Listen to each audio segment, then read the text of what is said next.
Sunshine News Blast.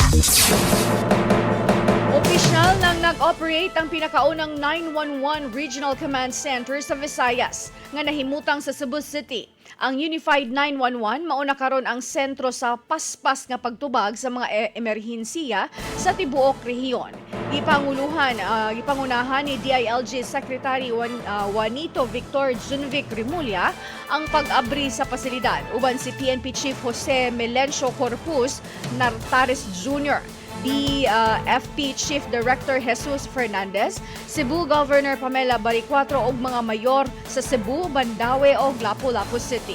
Matud ni Rimulya gamit kini sa usa ka moderno nga teknolohiya aron masiguro nga walay Pilipinong mabiyaan panahon sa emerhensiya. Adunay mga operator nga makasulti sa lengguwaheng Binisaya aron mas dali silang makig-koordinar sa mga tao sa Cebu, sa Bohol o ubang kasikbit nga probinsya. Samtang naghatag ang 911 Command Center og hiniusang serbisyo sa bombero, medical ug rescue operations sumala sa global standard sa emergency response.